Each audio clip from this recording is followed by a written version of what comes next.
top recommended charities is Humane League. I'm just going to. The Humane League does a number of outreach activities to stop or reduce factory farming, which means intensive factory farming, where the suffering of animals is ignored for our food consumption grows. And they often make use of grassroots campaigning. They have people hand out leaflets. They get people to protest against certain companies, and they get people to talk about veganism and humane education, where you talk about, okay, how do we make sure these humans, these animals actually have more pleasant life. I'm not an expert at this. I just put this quickly together. In my previous slide, I actually admitted that I just plagiarized the slides and I put them together last night. So, but I will give a short overview of it. If you want more information, go to Stan Rose. He knows it. So, speciesism. Two previous presentations have talked about this previously, Stein's and also Ben's. But I think we're using a very good summarizing it. If animals suffer just like we do, why would you ignore their suffering? They also feel, they also feel pain, and there's no good reason for it to ignore except that it's less salient, it's less difficult to understand or see that that's animal is suffering as well. And I think that's the assumption where I'll be working with this charity.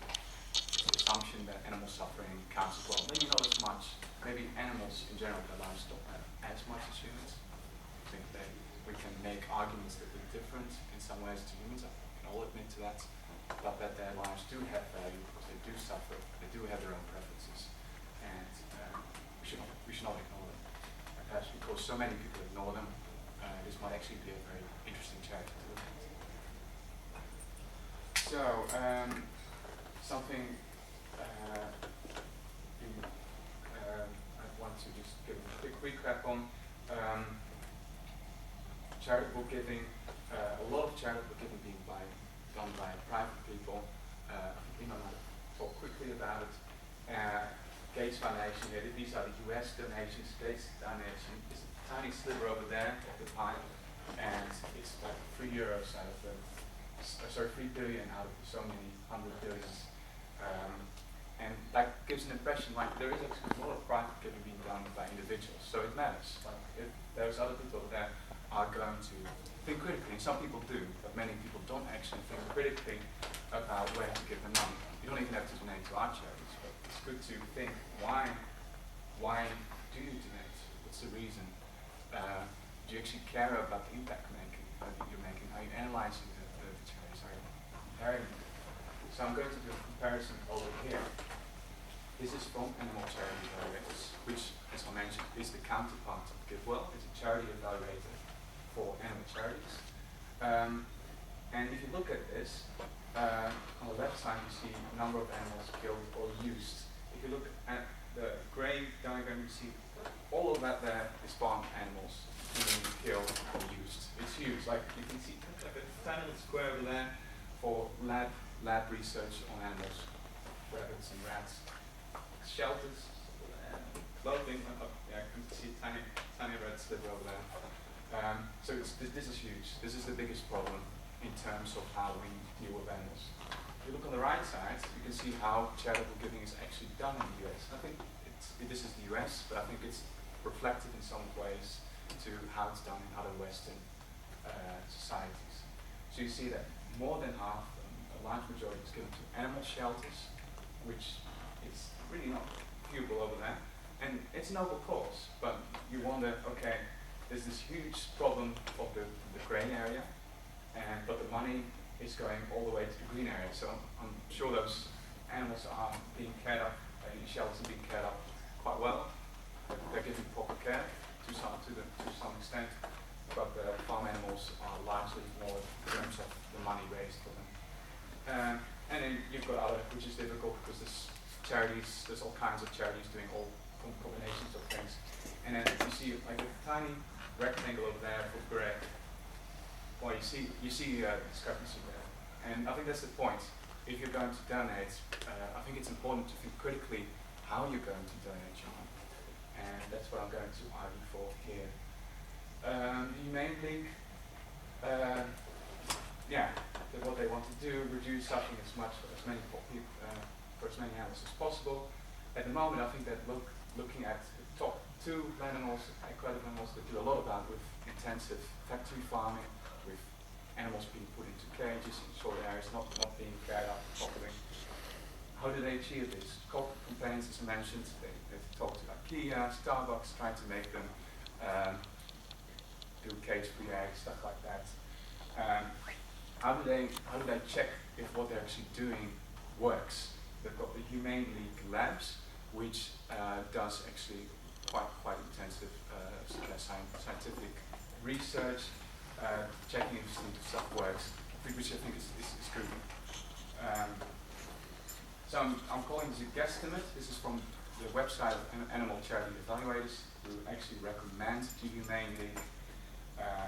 Or you can read it's all over here, and it comes down to spare about 13,400 animals from life in industrial agriculture, so factory farming, and fisheries I think as well, through various forms of campaigning activities that we're doing.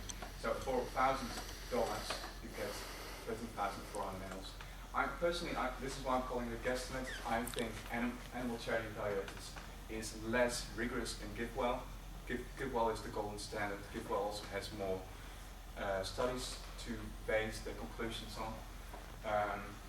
So I would apply like a discount factor to that. Maybe it's 1,000. It's difficult to say. There's always a spread, an uncertainty spread. You can't say it's exactly 13,400. But you can still say, even if there's some uncertainty there, even if it's like a tenfold difference, that's a lot of animals to save with that money.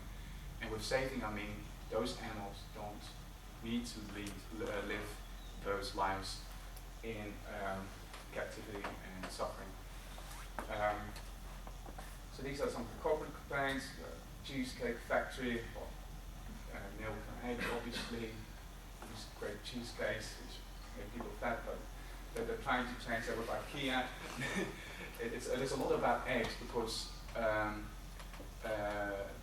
egg-laying hens do actually suffer quite a bit, which means stacked up and being changed both genetically and in terms of their food to actually lay as many eggs as possible. But there's different kinds of companies who they've actually campaigned really successfully to change their policies and put a lot of pressure on them when they change. Grassroots outreach, I kind of talked about this earlier. So Humane Education, talking about why animal suffering actually matters.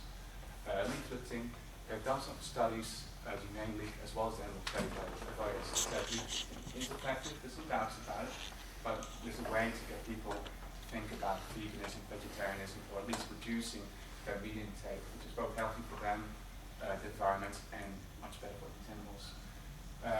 Meatless money, that's a way of reducing meat. And more community building, I think, and I'll give a quick video, which in a moment. One thing I'd like to re-emphasize is, Stein has come to before, it's not only about the suffering, it's also about environmental impact. It's about diseases, reducing the spread of diseases. It's about reducing poverty because land is being used improperly because of how much food it actually takes to grow animals. And I'd just like to end with this video showing how Humane League actually tests various activities. And I'm hoping my internet works.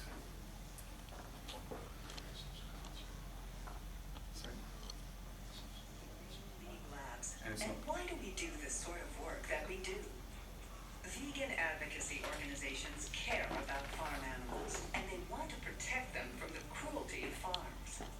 To do that, they spend millions of dollars and countless hours every year encouraging the public to move toward compassionate vegan eating. And how do they do that?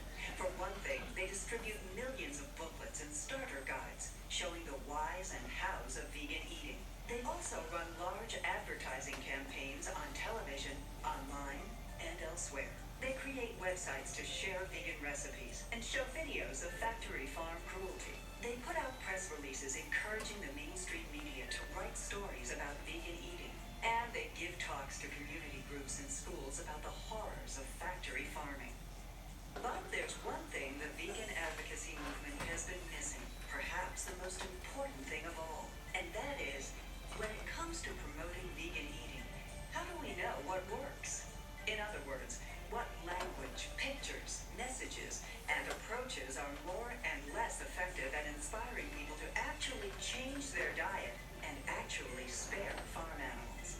And that's where Humane League Labs comes in. Working with a team of professional researchers, we design and carry out direct testing to find out scientifically what really works. For example, we'll take a look at different videos of factory farm cruelty to see which is the most effective at inspiring people to change their diet. And we'll look at individual aspects of these videos. For example, is there one type of farm animal that is most effective at inspiring people to stop eating meat? Language issues are another area we'll look at. For example, is it more effective to encourage the public to go vegan, go vegetarian, or eat less meat? Which of these methods? Yeah, so that's pretty pragmatic of them, but it's a way of promoting all what they're doing, but I think it shows that they're thinking about how to make the most impact with their programs. And I'd like to hand over to Imma now